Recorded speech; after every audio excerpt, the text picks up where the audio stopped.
DPP, Lembaga Bantuan Hukum Kesehatan Indonesia Sejahtera atau LBH KIS, siap kawal tenaga kesehatan atau nakes dalam menjalankan tugasnya.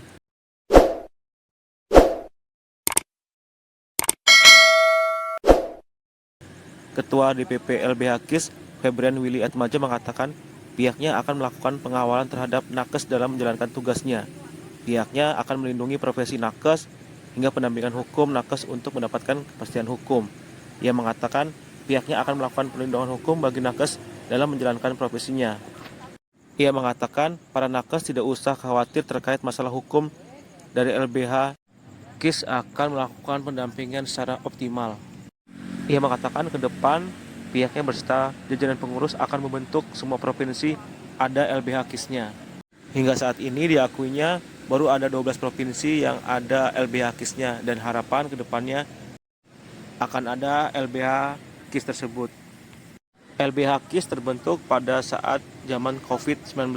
Terima kasih tentunya, alhamdulillah hari ini kita tanggal 18 Juni ini mengadakan pleno untuk regenerasi atau restrukturisasi kepengurusan daripada DPP LBH Kesehatan ataupun disingkat dengan LBH KIS, yang dimana saya Febrian Willy Atmaja SHMH ini mengemban jabatan dari 2020 sampai dengan 2025 sebagai ketua umum.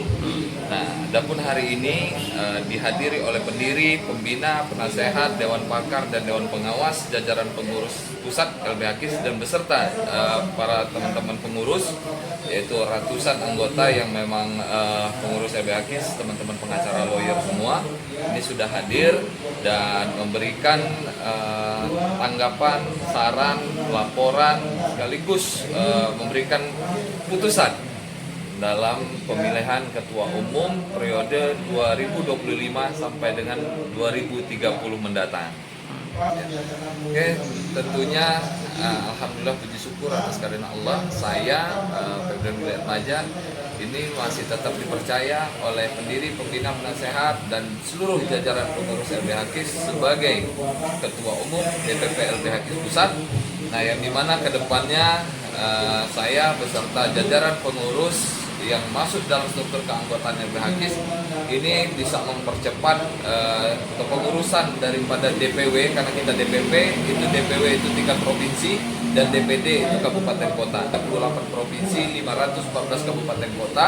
Ke depan bisa lebih mencukupi daripada 5+1 ataupun 2/3 provinsi sehingga ini semuanya terisi. Nah, dan sekaligus harapan daripada kita selaku LBH KIS ini kehadiran LBH KIS di provinsi kabupatennya ini bisa cepat dirasakan manfaat dan kehadirannya oleh para nakes dan waskes tentang LBH kesehatan ataupun LBH KIS. Artinya yang dimana kita tentunya akan berfokus karena kita adalah LBH KIS yang leg spesialis satu-satunya di Indonesia sebagai pendamping hukum masyarakat yang berprofesi di bidang kesehatan, baik itu dokter, bidan, perawat, klinik, apotek, rumah sakit, dan penunjang alat kesehatan. Tentunya kita akan menekankan kepastian hukum dan perlindungan hukum, baik itu keamanan, kenyamanan bagi para profesi kesehatan, tenaga medis dan tenaga kesehatan dalam menjalankan profesinya. Jadi nggak usah khawatir, nggak usah takut. Silakan Anda menjalankan profesi Anda sesuai dengan sumpah dan jabatan. Untuk masalah hukumnya serahkan kepada LBH KIS. Kalimantan, ada Sulawesi, ada Jawa Barat, Jawa Tengah, Jawa Timur, baik masuk Sumatera, Palembang, Lampung, dan Pekanbaru, sampai ke Aceh. Mitra-mitra LBH KIS tersebar. Nah, alhamdulillah kehadiran LBH KIS ini kan sifatnya preventif ya, pencegahan.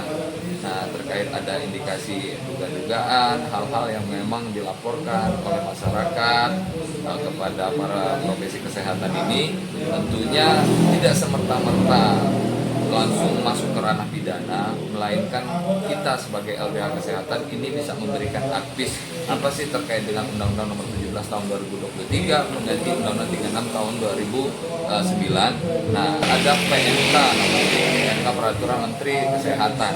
Nah, yang dimana nomor 3 tahun 2025, dan saya pun dengan teman-teman jajaran pengurus pusat LBH KIS akan memberikan sosialisasi terkait dengan PMK ini, karena saya yakin dinas-dinas yang ada di setiap provinsi, kabupaten, kota ini belum memahami apa sih yang namanya PMK terbaru dan isi turunannya apa, manfaatnya seperti apa. Karena MK DKI ataupun peraturan PMK, peraturan Menteri Kesehatan yang lama itu ada yang dicabut, diganti. Disinilah peran daripada LBH KIS untuk memberikan edukasi sehingga bisa bersinergi dengan pihak pemerintah dan juga pihak nakes. Begitupun masukan daripada masyarakat, terjadilah ini keharmonisasian dan perlindungan bagi kesehatan menjadi lebih baik ke depannya, baik itu dari penanganan dan juga tindakan medisnya itu menjadi sempurna. Kasih tentunya kalau kasus yang kita selama ini jalani ataupun kita lakukan,